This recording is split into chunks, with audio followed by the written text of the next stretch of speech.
About 5 years ago, I started this YouTube channel, and one of my earliest playthroughs was a Brandenburg playthrough. Brandenburg is honestly one of my favorite nations in this game, and it saddens me to say this, but after 12,000 hours and 12 years of having played this game, this is my final Brandenburg campaign, considering that EU5 is basically coming out in a couple of months. I've got some mixed feelings about this. On the one hand, of course, I'm happy that EU5 is coming out, but at the other hand, EU4 is really a very unique game, and it's gonna take a while until EU5 matches the vibe that EU4 has right now. Not to mention the historical setting is very different with a completely different start date, and 1444 Brandenburg will always have a special place in my heart. Before we begin, boys, if you enjoy the content and you're not yet subscribed but you keep watching my videos, consider hitting that subscribe button if you found this video enjoyable, okay? If you didn't, don't subscribe, that's fine. In fact, you can even unsubscribe if you didn't like the video. It's so weird having this as my last Iron Man Brandenburg campaign.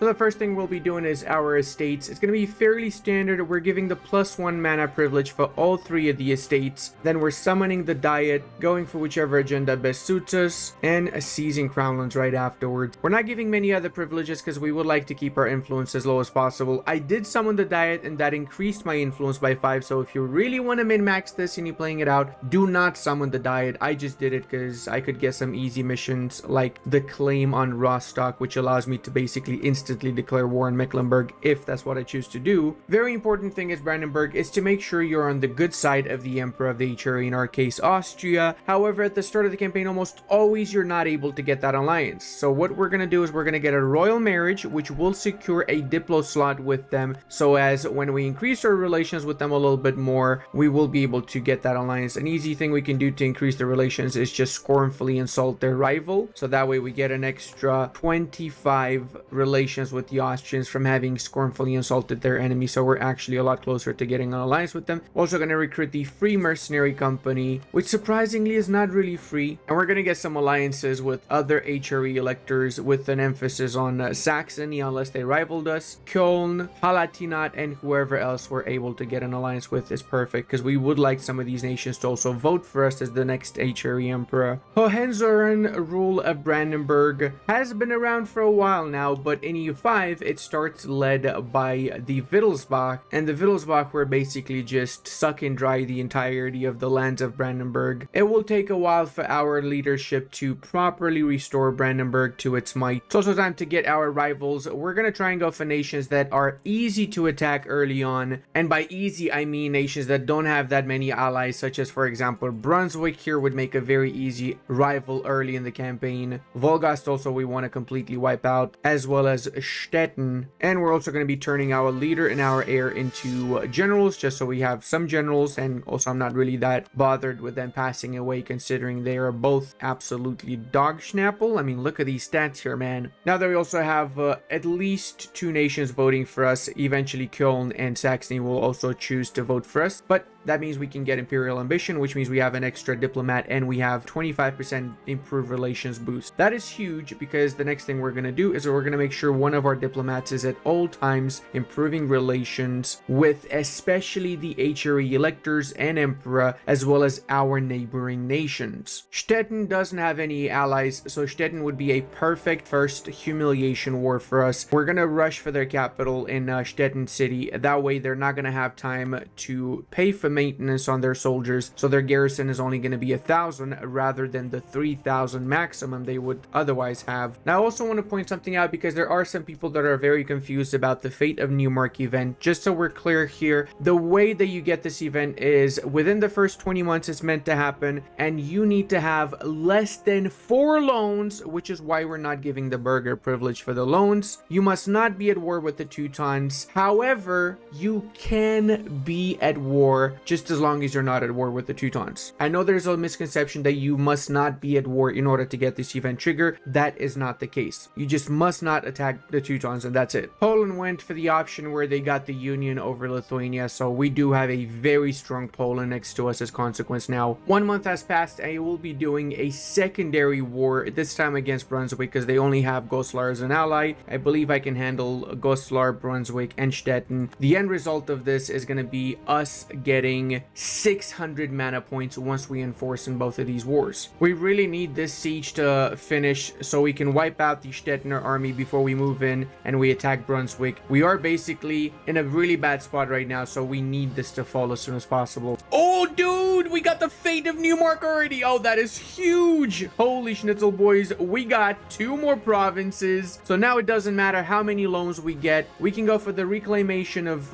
Newmark, which in turn means we got permanent claims on the entirety of Wolgast, which is ally only to Saxe-Lauenburg. Okay, I'm probably going to attack them very, very soon. Please, Vollstetten. Since I also don't want to take regular loans, what I'm going to do is I'm actually going to take the burger loans now. We don't need to worry about having above 4 loans, and we're going to pay the 4% loan that we got earlier.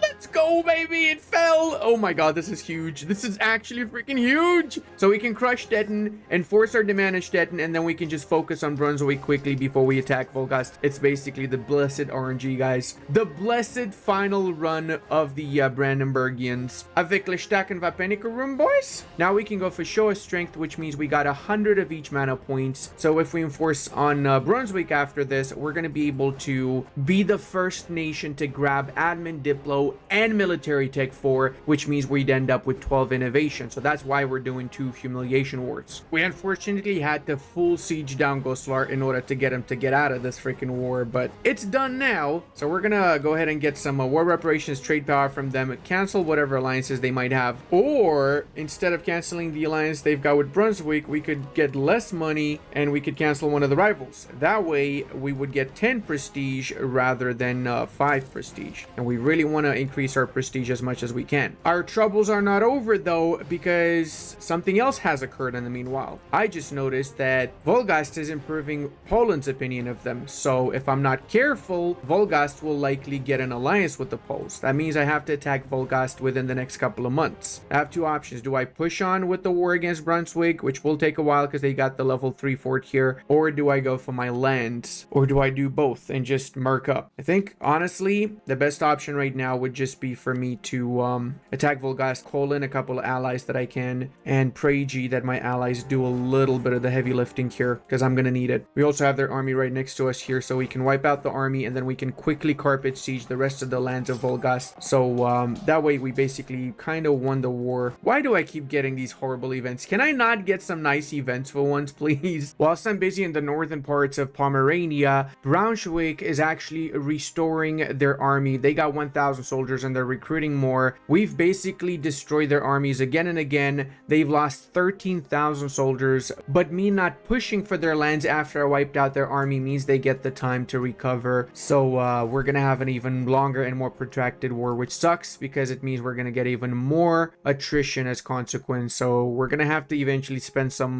diplo points to lower that war exhaustion, or just not attack anyone for a while after we go to peace. We got really lucky with some of the dice rolls on that siege, so we should have enough now to enforce our demands on Wolgast. I guess they're gonna give up after we've sieged down their allies' lands, but we don't need to worry about them anymore, so we can start pushing for Braunschweig now. After a very brutal war, we're able to finally fully annex Wolgast. Can also take a little bit of money to help us with paying off our loans, and the problem now is that we have 7 war exhaustion, so if we were to core provinces, it's 21% more expensive coring these up, or we could just spend some diplo points to lower I don't really want to spend my diplo points though. What I'm going to do instead, I'm going to go for some of these missions here, which allow my leader to be conqueror, which in turn means we got reduced years of separatism, and we can also do the Pomeranian succession, which unlocks the consolidate noble contracts privilege. That is a nobility privilege which lowers the core creation cost, monthly war exhaustion, and makes war taxes cost 50% less. It is a really great privilege, and if we want to core these provinces up, it is significantly cheaper to do so. Might be not smart to do it with all the war exhaustion, but I'm still going to do it because I don't want to pay the extra diplo points. I kind of want to go for diplotech as soon as I can, so I get that ahead of time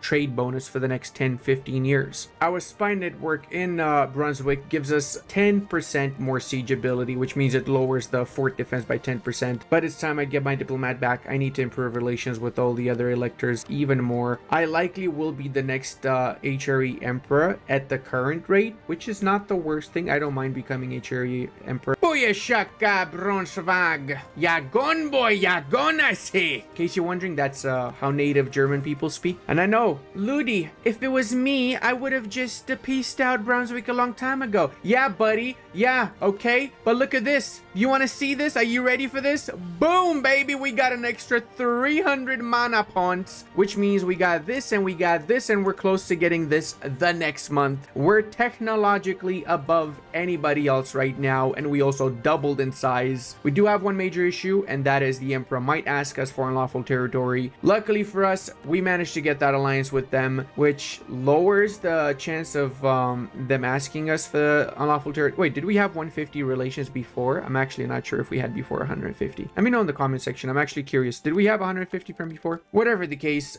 we got 12 innovation now, which means every single mana interaction costs 1.2% less as of this point in freaking 6 years after the game start, which is huge. And also 6 years after the game start, we can seize crownlands, and that means we end up with 22% crownlands in just the first 6 years, as well as all 3 of the +1 mana privileges. That's because we kept our influence low. So now we can actually start giving the rest of the privileges, including religious diplomats. Clerical education we're only going to give when we're above 30 loyalty with the clergy. Otherwise, we literally incur a penalty. Increased levies is huge as well. We need as much manpower as possible. We also want to keep our prestige as high as possible, so we give out the court positions, and also very important, the nobility in the officer corps. Why is that? Because it makes hiring generals cheaper, but more importantly, it makes our army tradition decay a little bit slower. Speaking of prestige, we can get some more from patronage of the arts. Burger economic freedom is also really good, as is the financial demand early on when tax is absolute king. Also guys, if you really enjoy this campaign and you want to see a second part done for it, if we get 4,000 likes on this video, I will rush with the second part of the Brandenburg campaign. And don't worry, I have not forgotten about the other runs we still have ongoing, such as the English and the US run, where we start as the colony of the 13 colonies and we break away from the English Empire. It's also time that I get some advisors, and production efficiency is not bad. Diplomatic reputation, I guess in our situation, is not too bad either, as is land force limit, so we can hire a bit of a bigger army than we currently have. Oh, we could get an alliance with Poland. I'm gonna do that, and I'm only gonna do that because I might get the Poles. I am gonna get the Poles to fight against the Teutons. Here's the deal with the Teutonic Order when you're playing as Brandenburg. There's 2 ways to get a hold of the Teutonic Orders very easily. First way is you wait until they have the Prussian Confederation event, in which case they're gonna have a civil war. Danzig's gonna pop up, and Danzig's gonna get help from the Poles, which in turn means the Teutons are gonna be reduced to 1 or 2 provinces, or if you're unlucky, they're gonna be fully annexed by Poland / Danzig. Second way is you just attack them after you grab the Pomeranian lands to make sure the Poles do not get anything, or grab as much as you can, deny the rest to the Poles basically. So we've gotten the hinterlands here fully cored up. Now, very important guys, after you've gotten new provinces conquered, you do need to lower the autonomy. So it's up to 38 for now. We're gonna lower it to 13. It is super worth it. It will increase the unrest, which means you're gonna have separatist rebels, but the lower the autonomy, the more money, the more manpower, and everything else that you get out of your provinces. So it's worth fighting a couple of rebels when you end up making the province a lot more valuable as consequence. The rest of our provinces also have quite a bit of autonomy, so we will be lowering autonomy everywhere that we can, and we can get a new rival. Of course, it's going to be the Bohemians, since the Bohemians rivaled Austria and Poland, both of our allies. So if anything, we might be able to even call in the Poles at least against the Bohemians when the time arises for it. Honestly, early game as Brandenburg, it's all about having good diplomatics with your neighbors if you want to survive. Yeah, I'm going to keep my units really close to one another, and I'm going to just pray G that Lithuania, Austria, and Poland does most of the heavy lifting. It is in essence World War I right now, about 400 years earlier, 450 years earlier. Time to start piecing out the enemy alliance. We're going to begin with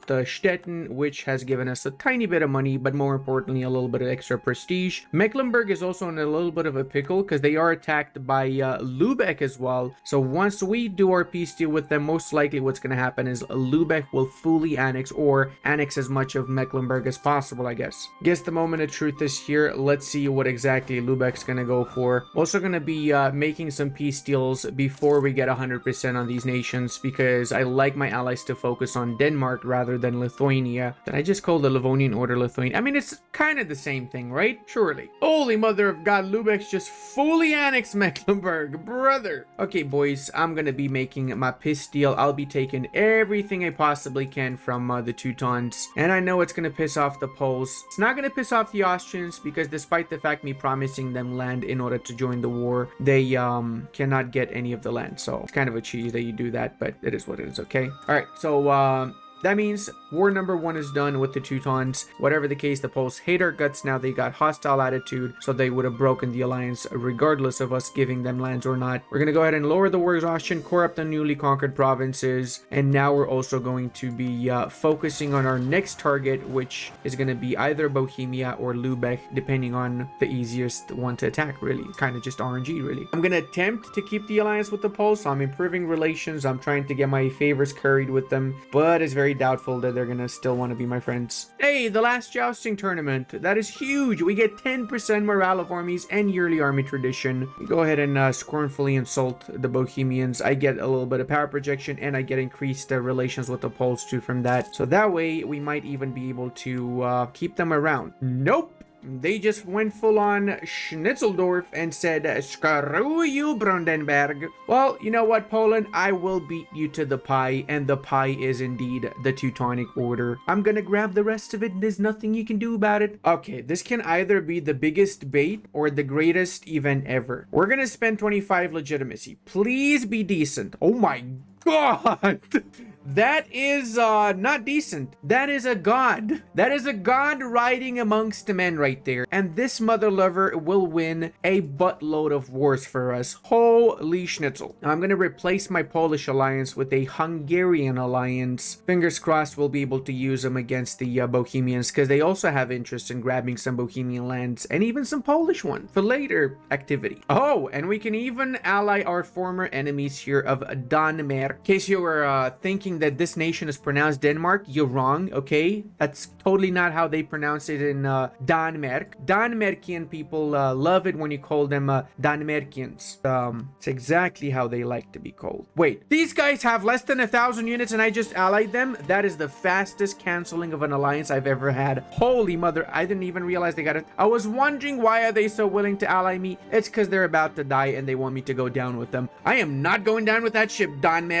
I mean, they technically are winning against Novgorod, so I might keep the alliance. I'm not so sure anymore. And they're allied to Muscovy, so I don't think anyone, literally anyone, is gonna attack them. In order to get Renaissance into our lands a little bit quicker, we got a temporary alliance with the Republic of Bologna, and we're gonna ask them for knowledge sharing. We're only able to do this because of that alliance, and that knowledge sharing should spread Renaissance to our lands a little bit faster. If you're doing this, it's very easy. Honestly, just improve relations with whatever nation within the Italian peninsula already has Renaissance and then just get it from them. Probably should have gotten it from Milan now that I think about it, because they would genuinely be a good ally, not just a temporary one. Also, we're able to get the military tech 5 before anybody else, so we went up to 20 innovativeness. We also switched around our merchants, and now because we're collecting in the Baltic, in Lübeck, and in our main node, we're actually making 5 ducats compared to the 3 ducats we were making before when we were transferring in our main node from the 2 adjacent nodes. When it comes to trade, guys, if you haven't watched my trade guide and you want a very short rundown, just play around with it. So click transfer, click collect, wait for a month to pass so you see the actual changes, and then if you're making more, leave it like that. If you're making less, then change it. Pretty much how it goes in this game. It's very simple. If you want to get a more in-depth explanation, there is a trade guide linked below. You can check out anytime you want. Army guide too, for that matter. We're making a good 6 ducats, way better than before, and I think we're ready to declare our next war now. Oh, 1 stability. That's actually pretty good.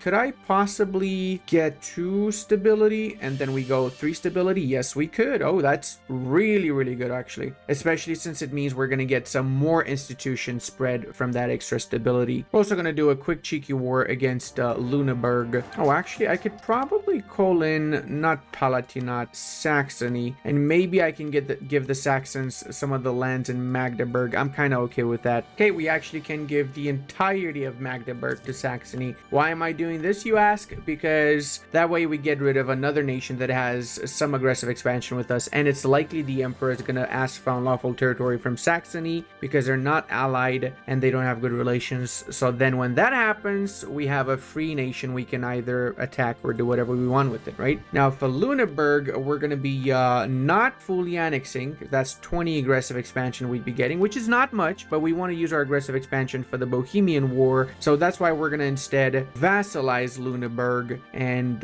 make them give up their claims and all that schnapps. But yeah, Schnakenon's a little bit less aggressive expansion, and we can use them in our future wars. I'm currently thinking either to attack the Poles or the Bohemians. It's kind of just RNG, really. And now I also know what you guys are thinking. Ludi, are you not going for German Empire borders by 15, 14 or whatever? I've done that like so many times already. I've got like 4 videos on that. In this run, considering it's the very last time that I'm actually properly gonna be playing Brandenburg, I kind of want to just take it chill. I'll be honest with you guys, I'm not gonna super sweat in this. I want to keep the HRE around. I want to get the HRE emperorship. I've had people voting for me for the beginning of the campaign. The HRE emperor just hasn't died yet, unfortunately for us. So whenever we do become the HRE emperor, we're gonna be a good emperor, maybe even go down the centralization path and Renovatio Imperii eventually in the campaign. That's also why I'm gonna be going for a little bit more of a playing toll, focus on my economy, focus on my provinces more than just expand like crazy, right? And I'm also gonna do a little bit of roleplay on the side as well. That's why my main goal is what historically Brandenburg did. We're grabbing the Prussian lands, we're grabbing this part here from Poland, and we're grabbing Silesia, Lusatia from Bohemia. That's it. We're doing it slow, home pace, chilling and vibing in the same time. Let me know if you like that approach, if you like me to change it up for the second part. I feel like I really want to just savor my last proper playthrough as this nation. All right, we also can get new rivals now, so we're gonna go for Lübeck and Poland. Lübeck, in fact, is a bit of a Chad right now, but taking the Polish lands is pretty huge for us, especially since our ally Palatinate and Novgorod are not joining on their side, and we can get the Danes and the Hungarians to help us out, which is not going to be a big deal because Hungary apparently got its ass kicked by the Ottomans. I don't even know when the Ottomans managed to grab the Eyalet of Ardel. Speaking of, let's actually look at the map because I haven't done so. So the Byzantines are still around, surprisingly. They're allied to Wallachia, which at some point lost the war against the Ottomans, I assume. Athens is around as well, and they have the entirety of the southern parts of Greece. They're allied to the Ottomans, so I'm assuming the Ottomans helped them in their independence war. That also explains why the Byzantines are still around. They likely have a truce with the Ottomans, of course. And then the Mamluks were able to grab Karaman before the Ottomans did. So this is definitely a very interesting playthrough, that's for sure. France has the entirety of North Castile and Portugal grabbed Galicia. What? Okay, hold on a second here. This is a little bit weirder than I expected it to be. I'm curious what the rest of the world outside of Europe looks like now. Oh, and Saluzzo also won against Piedmont. This is a very surprising campaign. Saluzzo's allied to Milan, so I'm assuming together they attacked Savoy. Florence also managed to fully unify the Florentine lands in Italy. We're also going to go ahead and build some churches, and we're going to go up to max force limit, so that means 22 units. Livonians are reduced to a single province, and I just so happen to be in need of a second subject, so I think I'm going to diplomatically vassalize the Livonians. Now that we got the Livonians as our second subject, what we can do is go to the nobility tab and we can give the strong duchies privilege, which means we get an extra 2 diplo relations, so we're only 1 over our diplo relation slots, as well as it lowers the liberty desire of our subjects. Speaking of our subjects, we probably should improve relations with them. I haven't even started improving with Lüneburg. Having more subjects also means that we have increased our land force limit, so we have even more units we can use in the war against the Poles and the Bohemians. Also, seeing as I said, I'm chilling here and I'm not try-harding too much, I'm basically playing toll. I decided to go for aristocratic ideas as my first national idea. That way we also get the mixture of playing toll as well as military ideas from the aristocratic idea set. Second, we're likely going to go for trade ideas, which is going to give an extra merchant and trade power abroad as well from the policy between the two of them. Merchants being our biggest issue since we don't have any charter companies we can establish, we don't have colonies, we have to rely on trade ideas to get our extra merchants. War number 1 is for the province of Chlechov in Bohemia. We're pushing for the provinces we want to get before one of our allies like Saxony takes these provinces, because I'm pretty sure they also have a bit of an interest in this area. Oh boys, there's a new emperor in town. It's this guy. Oh, baby, it's so freaking Jover. We basically won the game, boyos. Charlemagne's legacy indeed, a Diplo reputation +3, and a level 2 Staatsman, plus our maximum manpower pool increased to 73,000 as consequence of the amount of states, free cities within the HRE, and we also get some extra money from the free cities in the HRE. So we're set. We're actually set. We should have no issues whatsoever. Because we are the HRE Emperor, we get the Milanese succession when they get the Ambrosian Republic disaster and they become a republic. So we're not gonna go for that though, because I don't really care about Milan. I don't really care about, I'm only interested in Germany, bro. I'm just gonna take the prestige. I know, Ludi, that's free land. And no, I don't care. I don't care, okay? It's not my problem. I'm only interested in the German lands, and the Czechs. The Czechs might be a little bit of an interest, and the Polish lands. If you really ask me nicely, I might go into Eastern Europe as well. I believe we also can embrace a Renaissance finally, so we can use those extra points we got to get the technologies now. We're ahead of time with our tech, 12 years, which is huge because that means we get 20% trade efficiency from ahead of tech in Diplo and 20% production efficiency from being ahead of tech in admin now. If I was to go for all the provinces I'm interested in, I would get a coalition of everybody in the HRE, so we do not want that. Not yet, okay? No, we're still chilling here. We're gonna take Silesia, which is where the majority of the industrial parts basically in, and we're also gonna be releasing Lusatia so we can grab them later. All right, we're also gonna be getting a little bit of money from them, and of course we'll go for war reparations to why the Schnitzel not. That should be a fairly fair deal in my opinion. Now we can core up all the newly conquered provinces, and apparently we can also seize more crownlands. We also might just be able to diplo vassalize Lusatia. The economic base difference between us is not that big right now. What else we can do to increase our chances of diplo vassalizing them is getting the royal marriage, and we also can increase our trust with them. Now guys, the thing is, if we do not attack the Poles, they're likely going to join in the coalition against us. So I'm going to be starting this war, and I'm not sure if I'll take anything from Poland. I just want to attack them so they have a truce with them, which will prevent them from joining in the coalition. Plus we got half of Europe against them, so we should be fine. We're honestly sieging down things a lot faster than I expected, of course courtesy of Mr. Chadicus von Maximus 4533 Skibbity here, who is just ruffle stomping over the entirety of Poland right now. Some pretty big decisions to be made now, since we have two options. We could either take these lands from Poland and it's not much of an issue, but then we have to wait a little bit before we get the rest of the Teutonic lands because we'd have too much aggressive expansion, or we could go full greed on the Polish lands and never have to worry about them again. Not gonna do that. In fact, I might even take less than that. We can just take these two provinces and then we should be able to grab the rest of the Teutonic lands. Basically no coalition as consequence, and the best part is we could use the rest of the war score to release Galicia Volhynia, which is a pretty sizable chunk of Poland, making them super weak. We could also give some provinces to Moldova, but why would I do that when I can just go for the war reparations instead, right? So this looks like a fairly good deal in my opinion. We also have that truce for 15 years with Poland now, so we do not need to worry about them for the foreseeable future. Plus we also can declare our war now on the Teutonic Order and just flat out full on annex them. Don't need to call in our allies, but I mean, I guess we can call them just because we have the option, not that we actually need them. Also guys, a little bit of a break here. I want to introduce you to Kuchan, or Kuri-chan as I like to call her. She is one of our 4 kittens. So our stray cat had 4 kittens like 2 months ago, and we've been raising them. This is 2 months and a half kitten, and yeah, we've been raising all 4 of them. They're really adorable, really cute, and she keeps going underneath my feet when I'm recording. You wanna become a YouTuber? Huh? You wanna become a YouTuber? Say hi. Bye bye guys. We're also converting our favors with Lusatia to trust, and in exchange that increases their likelihood to accept becoming our vassals diplomatically, which means we have our 3rd vassal, and we didn't have to get the extra aggressive expansion for these lands. Plus it also means we can do conquest of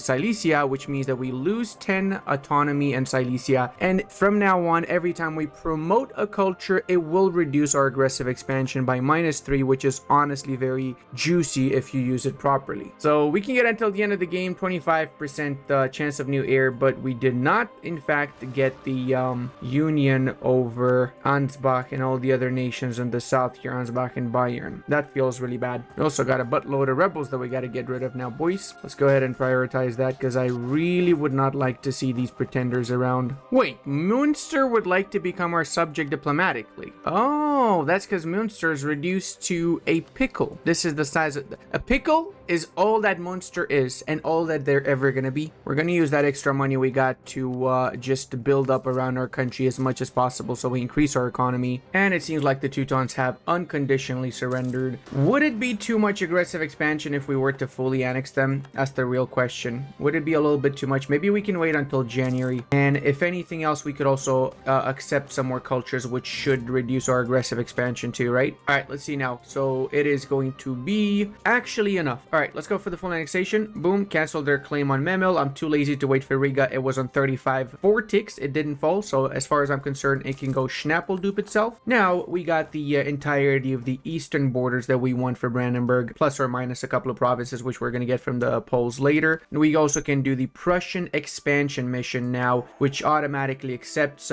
Prussian as one of our main cultures. And we got permanent claims on Silesia, Lusatia provinces, which we already have. We got to get the rest of these provinces in Poland next in order to be able to get the Age of Reformation ability for the Poles if we click it during the right period, right? Now I also would like to establish a fleet. So I'm going for the Merchant Navy Naval Doctrine before I even build up my ships, because that means it costs 0 to get that doctrine. Coalition wise, it's really not that bad. So we can go over here, we can accept Silesian, and it's going to be even better if we refresh this. Look at that, significantly less aggressive expansion with our neighbors. And the only ones that we need to care about, Poland and Bohemia, we already have a truce with. Whilst the rest of the HRE, we're just going to continue to improve relations with, and that should be enough. I'm going to finish it here for this. I hope you guys enjoyed it. If you did, don't forget to leave a like. And I also want to give a big shout out to all of you guys that have been supporting the channel since the beginning. It's been 5 years. I'm honestly very surprised that I'm still going with this, and I never expected to reach that many of you and to build such an amazing community. So thank you very much for being a part of this. Love you, and I'll see you in the next one.